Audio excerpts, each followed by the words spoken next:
Dobrodošli na kanal Sat i Stil. Danas vas vodim na sajam satova u Mehelenu.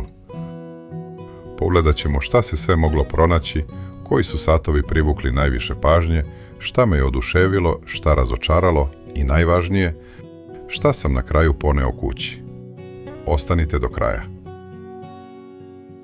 Pre svega, moram da pohvalim organizaciju sajma. Iako se održava tek drugi put, sve je bilo na veoma visokom nivou. Od parkinga i ulaska, preko hrane i pića, pa sve do obezbeđenja i pratećih sadržaja. Sve je delovalo veoma profesionalno i dobro organizovano. Poseban utisak ostavili su i izlagači. Većina prodavaca bila je nasmejana, ljubazna i spremna da pomogne. Bez obzira da li vam je bila potrebna dodatna informacija, savet ili samo želite da probate sat, gotovo svi su izlazili u susret bez ikakvog problema. Što se satova tiče, ponuda je bila zaista raznovrsna. Moglo se pronaći bukvalno sve. Od satova za svega nekoliko evra, pa do primjeraka čija cena ulazi duboko u petocifrene iznose. Posebno je bilo dosta modela prestižnih brendova poput Rolexa, Omege, pa čak Patek Philippe i Audemars Piguet satova. Sa druge strane, mogli su se vidjeti i pristupačniji modeli, uključujući kineske brendove, ali i poznate kopije popularnih modela poput Moonwatch. Ono što mi se posebno dopalo jeste transparentnost prodavaca.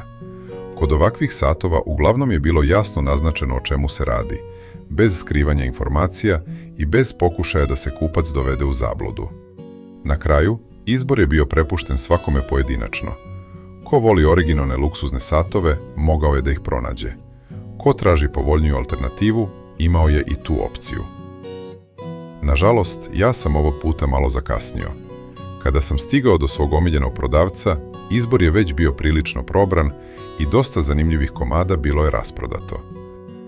Ali zato je moj prijatelj stigao na samo otvaranje sajma i kući se vratio sa 20 satova.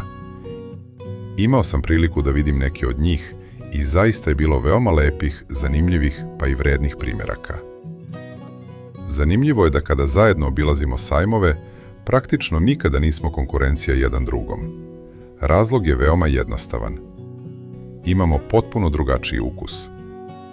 Privlače nas različiti satovi, različiti stilovi i često tražimo potpuno drugačije stvari.